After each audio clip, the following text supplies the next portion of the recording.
Hello students. तो आप लोगों ने कॉन्वेक्स लेंस और कॉनकेव लेंस देखा था।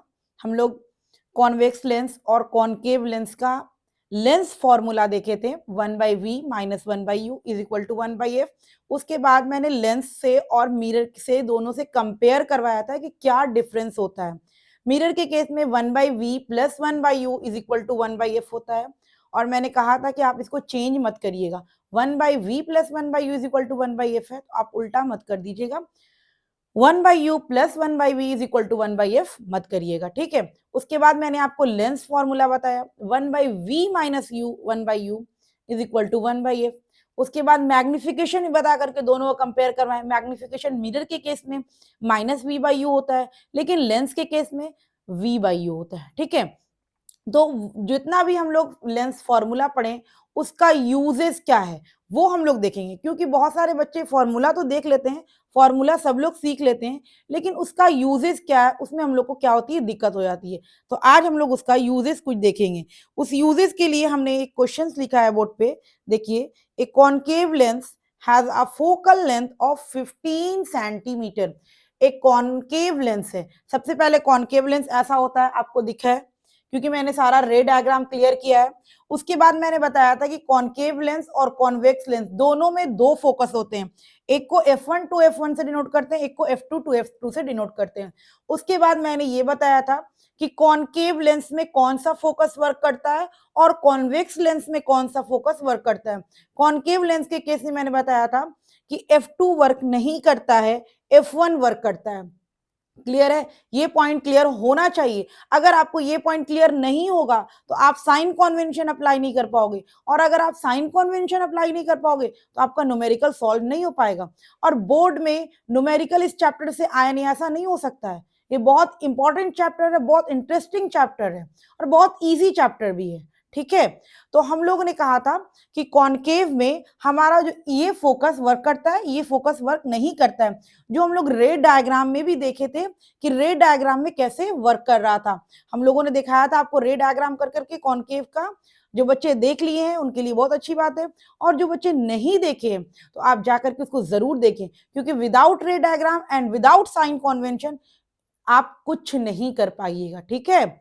आपको कोई न्यूमेरिकल सॉल्व नहीं होगा अगर आपके माइंड में साइन कन्वेंशन नहीं आ रहा है, आपके माइंड में रे डायग्राम क्लियर नहीं है, तो आप एक भी क्वेश्चन नहीं सॉल्व कर पाओगे, ठीक है। तो एक concave lens of focal length 15 centimetre, focal length कितना दिया, 15 सेंटीमीटर है। अब बात आती है कि जो 15 सेंटीमीटर है वो माइनस में लेंगे कि प्लस में लेंगे। तो देखो बच्चों, माइनस में लेंगे प्लस में लेंगे। अब देखो ये हमारा क्या है, कार्टेशियन प्लेन है, ठीक है। हम लोग जानते हैं जो इसकी ओरिजिन होती है वो इसका ऑप्टिकल सेंटर होता है, ये जानते हैं ना, जो ओरिजिन होती है वो इसका ऑप्टिकल सेंटर होता है।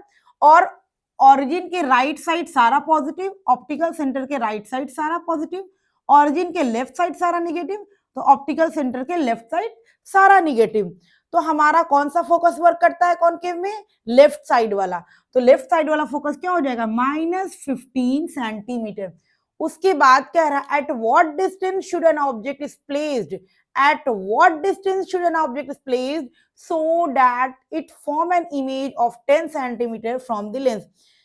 कह रहा है क्वेश्चन में कि ऑब्जेक्ट को हम कहां पर रखेंगे कि इमेज जो है मेरा 10 सेंटीमीटर की दूरी पर बनेगा लेंस से। क्या कह रहा है क्वेश्चन कि ऑब्जेक्ट को हम कहां पर रखें कि इमेज हमारा 10 सेंटीमीटर पे बना है लेंस से, ठीक है। ये एनसीईआरटी क्वेश्चन है, एनसीईआरटी का एक्सरसाइज क्वेश्चन है, ठीक है। अभी हम इसमें सिर्फ आपको लेंस फॉर्मूला कैसे यूज करते हैं इसलिए हम क्वेश्चन सॉल्व करवा रहे हैं। उसके बाद हम लोग पूरे एनसीईआरटी को सॉल्व करेंगे, एनसीईआरटी का हर एक क्वेश्चन सॉल्व करेंगे, एनसीईआरटी से ऊपर लेवल का सॉल्व करेंगे, हर एक क्वेश्चन सॉल्व करेंगे। पहले हम लोग यहाँ पर सिर्फ जो क्वेश्चन सॉल्व कर रहे हैं, ये लेंस फॉर्मूला कैसे अप्लाई करते हैं वो सीख रहे हैं, ठीक है। तो लेंस फॉर्मूला अप्लाई करने के लिए सबसे पहले आपको साइन कन्वेंशन जानना है। उसके बाद साइन कन्वेंशन के बाद आपको माइंड में रे डायग्राम भी क्लियर होना चाहिए। अगर आपका रे डायग्राम क्लियर नहीं होगा तो आप ये नहीं बता सकोगे कि कॉनकेव लेंस में या कॉन्वेक्स लेंस में कौन सा फोकस वर्क करेगा, ये भी जानना बहुत जरूरी है। क्लियर है। तो इमेज क्या हो गया, मैंने आपको बताया था कि जिस साइड ऑब्जेक्ट को रखते हैं अगर इमेज उसी साइड बनता है तो वर्चुअल होता है। जिस साइड ऑब्जेक्ट को रखते हैं इमेज अगर उसी साइड बनता है तो वर्चुअल होता है, और जिस साइड ऑब्जेक्ट को रखते हैं इमेज अगर उसके अपोजिट बनता है तो हमारा रियल होता है। कॉनकेव लेंस के केस में दोनों इमेज हमारा वर्चुअल बना था। आई होप कि आप लोगों को याद होगी ये बात। देखिए यहां पर भी रे डायग्राम का यूज हो गया। अगर आपका रे डायग्राम नहीं क्लियर होगा, क्योंकि यहां पर इमेज के बारे में कहा है कि इमेज जो हमारा बना है लेंस से 10 सेंटीमीटर की दूरी पर इमेज बना है, तो बताइए ऑब्जेक्ट को कहां पर रखा गया होगा। तो इमेज को लिखने के लिए हम लोग को साइन कन्वेंशन याद होना चाहिए और रे डायग्राम याद होना चाहिए। तो कॉनकेव के केस में जो रे डायग्राम था, दो रे डायग्राम था और दोनों के केस में वर्चुअल इमेज बना था। याद होगा आप लोग को, तो वर्चुअल इमेज बना था। हम लोग जानते हैं कि ऑब्जेक्ट को इधर रखे थे तो इमेज भी कहीं इधर ही बना होगा ना, इमेज भी इधर ही बना होगा, तब तो वर्चुअल मिला। तो इमेज क्या हो जाएगा -10 सेंटीमीटर। अब हमको क्या फाइंड आउट करना है, यू फाइंड आउट करना है। तो 1/-10 centimetre -1/u is equal to -1/15 centimetre. इसको आप सॉल्व कर लोगे तो यहां पर आपका u का जो वैल्यू आ जाएगा वो आ जाएगा -30 centimetre. u is equal to -30 centimetre, ये आपका u आ जाएगा। ये तो सॉल्व हो जाएगा आपका। मेन आपका है कि फोकस पॉजिटिव में लेंगे कि निगेटिव में लेंगे, तो ये पॉइंट क्लियर होना चाहिए। कॉनकेव के लेंस में कौन सा फोकस वर्क करता है, F1 वाला वर्क करता है, F2 वर्क नहीं करता है। तो F1 वाला किस साइड में है, नेगेटिव साइड में, तो F कितना हो जाएगा -15 सेंटीमीटर। उसके बाद ऑब्जेक्ट हमको नहीं दिया हुआ, अगर ऑब्जेक्ट दिया रहता तो हम आसानी से क्वेश्चन सॉल्व कर लेते, क्योंकि ऑब्जेक्ट को पता है हम लोग की कि ये ऑलवेज नेगेटिव साइड में रहता है। ऑब्जेक्ट हर केस में हमेशा नेगेटिव साइड में ही रहता है। क्लियर है, तो ऑब्जेक्ट का उतना टेंशन, लेकिन ऑब्जेक्ट नहीं दे करके इमेज का डिस्टेंस दे दिया। इमेज डिस्टेंस जैसे दिया तो हम लोग के माइंड में क्लियर होना चाहिए कॉनकेव लेंस है। कॉनकेव लेंस में जो दो रे डायग्राम हम लोग पढ़े हैं, दोनों में जो इमेज बना है वो वर्चुअल बना है, यानी कि जिस साइड ऑब्जेक्ट को रखे इमेज उसी साइड बना है। तो उस केस में v को हम लोग क्या लेंगे बच्चों, नेगेटिव लेंगे। अब मेरा f आ गया, v आ गया, तो u इजीली फाइंड आउट कर लेंगे। ठीक है, उसके बाद कह रहा है and find the magnification of the lens, m का वैल्यू निकालने बोल रहा है। तो m is equal to, lens के केस में v/u होता है। ठीक है, लेंस के केस में v/u होता है और मिरर के केस में -v/u होता है। गलती मत करिएगा, जरा सा भी आपकी गलती होगी नंबर गलत हो जाएगा, आंसर गलत हो जाएगा। एक आंसर गलत होगा आपका पूरा मार्क्स चला जाएगा। 3 मार्क्स 5 मार्क्स जितने मार्क्स का क्वेश्चन आएगा, अगर आपने लास्ट में गलत कर दिया तो आपका नंबर नहीं मिलेगा। तो मिरर के केस में -v/u, लेंस के केस में v/u। तो लेंस के केस में v/u, आपका v निकल चुका है, v तो क्वेश्चन में मेंशन है -10। ठीक है, और u हमारा निकला -30 निकला ना, तो क्या हो गया 1/3। मैग्निफिकेशन का वैल्यू क्या आ गया 1/3 आ गया। ठीक है, तो ये हमारा मैग्निफिकेशन निकल गया। तो इस तरीके से हमारा लेंस फॉर्मूले से क्वेश्चन पूछता है। हम लोग नेक्स्ट क्वेश्चन करेंगे। क्वेश्चन बहुत इजी रहता है, बस थोड़ा सा क्या कंफ्यूज हो गए आप लोग, साइन कन्वेंशन। क्वेश्चन क्या है, 1/v - 1/u is equal to 1/f वाले फॉर्मूला पे सिर्फ वैल्यू पुट कर करके आंसर निकालना होता है, इसमें और कुछ करना ही नहीं होता है। आपको 1/v - 1/u is equal to 1/f वाला फॉर्मूला पुट करना है और उससे बस उसी को सॉल्व करना है। लेकिन उसको सॉल्व करने के लिए आपको साइन कन्वेंशन क्लियर होना चाहिए और रे डायग्राम क्लियर होना चाहिए। ठीक है, अगर साइन कन्वेंशन और रे डायग्राम कोई एक भी आपका स्किप हो गया, क्वेश्चन गलत। समझ में आ रही है, तो साइन कन्वेंशन और रे डायग्राम बहुत प्रैक्टिस करिए। ठीक है, आपको करना ही क्या, पढ़ना ही तो है, और क्या करना है, तो आप पढ़ो ना। रे डायग्राम एकदम क्लियर रखो, 100% क्लियर रखो। क्लियर है, तो हम लोग नेक्स्ट क्वेश्चन देखेंगे बच्चों। चलिए हम लोग नेक्स्ट क्वेश्चन देखते हैं। ए 2 सेंटीमीटर टॉल ऑब्जेक्ट, ए 2 सेंटीमीटर टॉल ऑब्जेक्ट, ठीक है, ये भी हमारा एनसीईआरटी का ही है। 2 centimetre tall object is placed perpendicular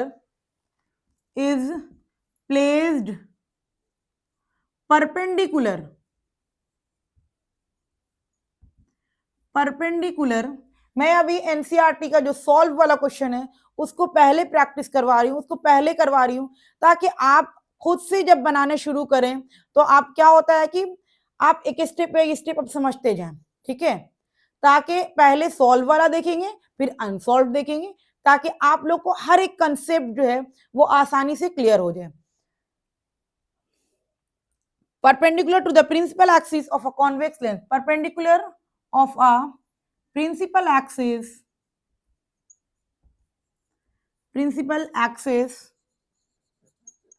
of a convex lens, ठीक है, of a convex lens of focal length 10 centimeter, convex lens of focal length 10 centimeter. The distance of the object from the lens is 15 centimeter. The distance of the object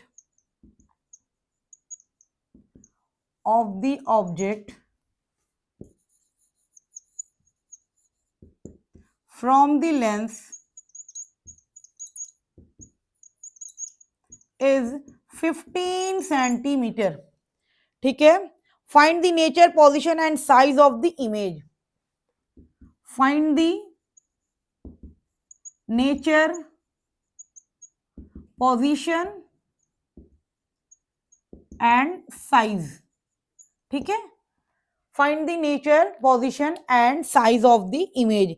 कह रहा है कि a 2 centimeter tall object is placed perpendicular to the principal axis. Perpendicular to the principal axis. ठीक है। Perpendicular to the principal axis of a convex lens of focal length 10 centimeter. Find the nature, position and size of the image. सबसे पहले बच्चों हम लोग जानेंगे, nature पूछ रहा है यानी कि वो वर्चुअल है कि इरेक्ट है ये पूछ रहा है। उसके बाद पोजीशन पूछ रहा है कि इमेज कहां पर बना।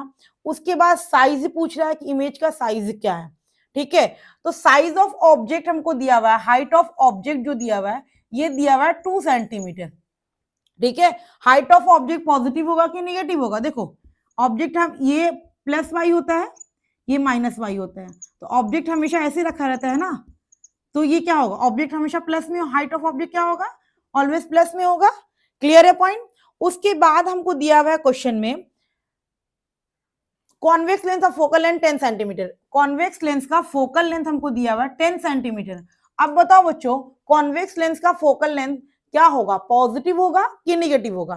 तो आप देख लो ये हमारा है कॉन्वेक्स लेंस, और कॉन्वेक्स लेंस में बच्चों हम लोग जानते हैं F1 2F1 F2 2F2 ये जानते हैं ना। और इसमें हम लोग जानते हैं कि ये वाला फोकस हमारा वर्क नहीं करता है, F2 फोकस वर्क करता है। और हम लोग ये भी जानते हैं कि ये हमारा ऑप्टिकल सेंटर है और कार्टेशियन प्लेन के अकॉर्डिंग ये पॉजिटिव, ये निगेटिव, ये पॉजिटिव, ये निगेटिव, ये ओरिजिन, इसके right side positive, left side negative. तो राइट साइड वाला फोकस हम लोग यूज करते हैं कॉन्वेक्स में, तो राइट साइड वाला फोकस है इसलिए प्लस 10 सेंटीमीटर हो गया। देख लिए। उसके बाद क्वेश्चन में कह रहा है convex length of focal length 10 cm, the distance of the object from the lens is 15 cm. Distance क्या है, 15 सेंटीमीटर है। तो डिस्टेंस का कोई टेंशन नहीं है। आप हर केस में u को ऑलवेज नेगेटिव, u कभी पॉजिटिव नहीं होता, हमेशा नेगेटिव साइड में होता है। ठीक है। u का आपको टेंशन नहीं लेना है, u को ऑलवेज माइनस में। उसके बाद आपका टेंशन कहाँ है, f में टेंशन है। तो f में कॉनकेव के केस में कौन सा फोकस यूज करते हैं ये याद रखना है, कॉन्वेक्स के केस में कौन सा फोकस यूज करते हैं ये याद रखना है, और ये कार्टेशियन प्लेन याद रखना है। प्लस x, राइट साइड में प्लस, लेफ्ट साइड माइनस, अपर प्लस, डाउन माइनस, ये याद रखना है। उसके बाद कौन सा फोकस किस में वर्क करता है, कॉनकेव में लेफ्ट साइड वाला फोकस हमेशा यूज होता है और कॉन्वेक्स में राइट साइड वाला फोकस यूज होता है। उसके अकॉर्डिंग आप साइन रखो और सॉल्व करो। तो ये मेरा निकल गया। The distance of the object from the lens is 15 centimeter. Find the nature, position and the size of the image. तो सबसे पहले हम लोग v निकाल लेते हैं। 1 by v minus 1 by u is equal to 1 by f। ये क्या है बच्चों, ये हमारा है लेंस फॉर्मूला। ठीक है। हम लोग लेंस का न्यूमेरिकल सॉल्व कर रहे हैं तो लेंस फॉर्मूला अप्लाई करेंगे। हम लोग को 1 by v का वैल्यू निकालना है, minus 1 by u minus 15 centimetre plus, sorry is equal to 1/10। ठीक है, कोई दिक्कत यहां तक नहीं होना चाहिए। जब आप इसको सॉल्व करोगे तो यहां पर जो आपका v का वैल्यू आएगा बच्चों, वो क्या आ जाएगा, वो क्या आ जाएगा, देखो ये माइनस माइनस क्या हो जाएगा, प्लस हो जाएगा, माइनस माइनस क्या हो जाएगा, प्लस हो जाएगा। 1/v plus 1/15 is equal to 1/10। कोई दिक्कत नहीं यहां तक, क्योंकि ये माइनस माइनस मिलके क्या हो गया, प्लस हो गया। 1/v is equal to 1/10 minus 1/15। कोई दिक्कत नहीं होना चाहिए यहां तक, आई होप सो। 10 और 15 का एलसीएम क्या हो जाएगा बच्चों, 30 हो जाएगा। आप निकाल के देखना, 30 हो जाएगा, इतना तो आप लोग कर लोगे, मुझे पता है। और 3 minus 2 is equal to 1/v। यहां तक आई होप कि आप लोगों को कोई भी कंफ्यूजन नहीं हुआ होगा। तो आप देखो 1/v is equal to 1/30 value आया, दिख रहा है आपको। तो v का वैल्यू कितना हो जाएगा हमारा, v is equal to 30 centimetre हो गया। यानी कि पोजीशन मेरा क्या निकला, 30 सेंटीमीटर। ठीक है, अब मेरा क्वेश्चन पूछ रहा है साइज ऑफ द इमेज। तो साइज ऑफ द इमेज निकालने के लिए, यानी कि हमको m इज इक्वल टू जानते हैं height of image by height of object होता है। m इज इक्वल टू हम लोग जानते हैं बच्चों, height of image by height of object होता है, जानते हैं ना हम लोग। m is equal to height of image by height of object, ये जानते हैं हम लोग मैग्निफिकेशन के केस में। और हमको हाइट ऑफ ऑब्जेक्ट दिया हुआ है, हाइट ऑफ इमेज निकालना है। ठीक है, हाइट ऑफ इमेज निकालने के लिए पहले हम लोग को क्या करना पड़ेगा, मैग्निफिकेशन फाइंड आउट करना पड़ेगा। मैग्निफिकेशन फाइंड आउट करने का भी हमारे पास एक फॉर्मूला है, m is equal to v/u। m is equal to v/u। देख लीजिए, फिर से मैं बता रही हूं, m is equal to v/u lens के केस में होता है, लेकिन यहां पर अगर मिरर हो जाता तो माइनस v/u यूज करते हैं। m is equal to v/u put किए, तो v का वैल्यू हमारा आ चुका है बच्चों, कितना आया है, 30 सेंटीमीटर। ठीक है, उसके बाद u हमारा क्वेश्चन में दिया हुआ है -15, -15। तो -15 कितना हो जाएगा, m का वैल्यू कितना है बच्चों, -2 सेंटीमीटर। अब -2 सेंटीमीटर आ गया। आपको यहां पर क्या बताना है, नेचर बताना है। मैंने आपको बताया था मैग्निफिकेशन का वैल्यू से ही हम लोग नेचर बताएंगे। तो मैग्निफिकेशन का वैल्यू हमारा आ गया m इज इक्वल टू, चलिए पहले मैंने m-2 is equal to height of image हमको निकालना है। हाइट ऑफ ऑब्जेक्ट हमको कितना दिया बच्चों, हाइट ऑफ ऑब्जेक्ट हमको 2 सेंटीमीटर दिया हुआ है। तो कितना हो जाएगा, 2 to the 4, height of image जो हो जाएगा हमारा -4 सेंटीमीटर। चलिए मैंने निकाल दिया, साइज निकाल दिया, पोजीशन निकाल दिया। बस हमको क्या करना है, नेचर बताना है। नेचर के केस में मैंने लास्ट में एक छोटा सा ट्रिक बताया था आपको कि m का वैल्यू पहले उसका जो साइन है उसको अलग करेंगे, न्यूमेरिकल वैल्यू अलग करेंगे, साइन अलग करेंगे, न्यूमेरिकल वैल्यू अलग करेंगे। याद होगा आप लोग को, साइन जो था प्लस साइन आया था तो क्या था, इरेक्ट होता था, माइनस साइन आया तो क्या था, इन्वर्टेड था। याद होगा आप लोग को, याद रखिएगा, क्योंकि अगर नहीं बनाइएगा तो ये अगर 3 नंबर में क्वेश्चन पूछेगा तो नहीं मिलेगा अगर आप पूरी तरह सॉल्व नहीं करोगे इसको। तो m का वैल्यू तो हमारा फाइंड आउट हो गया है। अब m का वैल्यू फाइंड आउट तो हो गया, लेकिन उसका हमको नेचर बताना है। तो माइनस साइन क्या शो करेगा कि इन्वर्टेड इमेज बना है। कैसा बना है, इन्वर्टेड।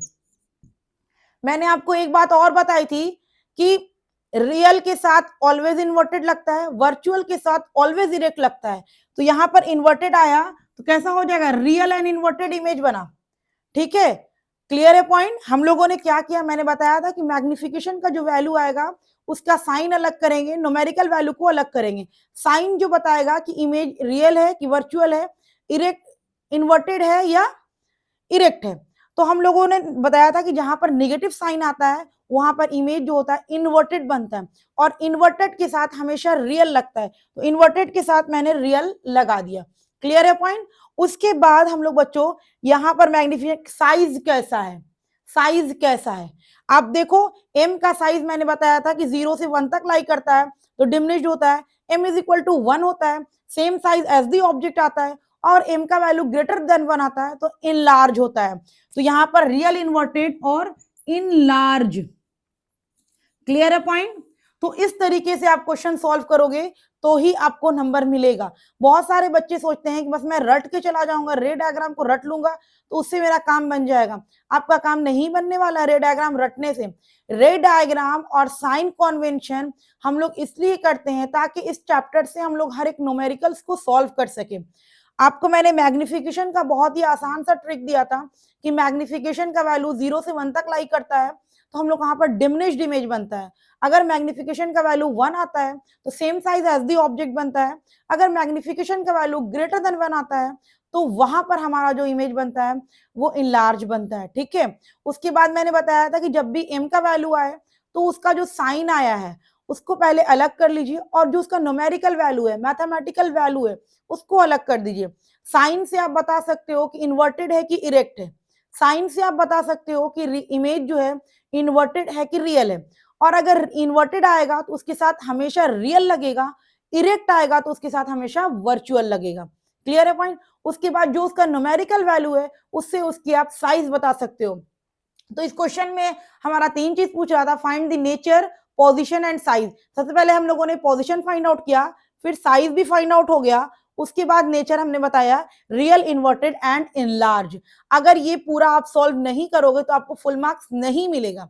क्लियर है पॉइंट? बहुत आसान टॉपिक है और मैं एनसीईआरटी का हर एक क्वेश्चन सॉल्व करूंगी। हर एक क्वेश्चन एनसीईआरटी का, एनसीईआरटी से बाहर का हर एक क्वेश्चन हम लोग सॉल्व करेंगे जब तक आप लोग इसको अच्छे से प्रैक्टिस करिएगा और कुछ क्वेश्चंस बनाइएगा अपने एनसीईआरटी बुक का। उसके बाद में आप खुद से 2-4 क्वेश्चन प्रैक्टिस करिएगा। ये मैंने सॉल्व वाला आपको प्रैक्टिस करवाया है ताकि आप बुक खोलो और फिर से उसको प्रैक्टिस करना शुरू करो, आपको समझ में आए। जैसे बुक में तो सिर्फ क्या करते हैं, स्किप करके, स्टेप स्किप करके लिखा रहता है, तो जो बच्चे अभी पढ़ रहे हैं नए नए उनको समझ में नहीं आती है बात। तो मैंने क्या किया, हर एक इस पॉइंट को तोड़ दिया, हर एक पॉइंट को धीरे धीरे समझाया ताकि आप उसको जब सॉल्व करने बैठो तो आपको नहीं लगे कि ये स्टेप कहाँ से आ गया, ये स्टेप कहाँ गया।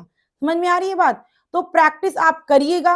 आपके बुक में एनसीईआरटी में जो सॉल्व है कम से कम उसको आप प्रैक्टिस करिएगा, उसके बाद सारा क्वेश्चन हम लोग करेंगे। क्लियर है पॉइंट? इसके बाद हम लोग जो है पावर ऑफ लेंस पढ़ेंगे। पावर ऑफ लेंस के बाद हमारा इस चैप्टर का सारी टॉपिक फिनिश्ड हो जाएगी। उसके बाद हम लोग एनसीईआरटी का सारा क्वेश्चंस को क्लियर करेंगे। उसके बाद हम लोग उसके बाहर का क्वेश्चंस कुछ क्लियर करेंगे। इस तरीके से हम लोग इस चैप्टर को, हर एक पॉइंट को बहुत इजीली कंप्लीट करेंगे। क्लियर है पॉइंट?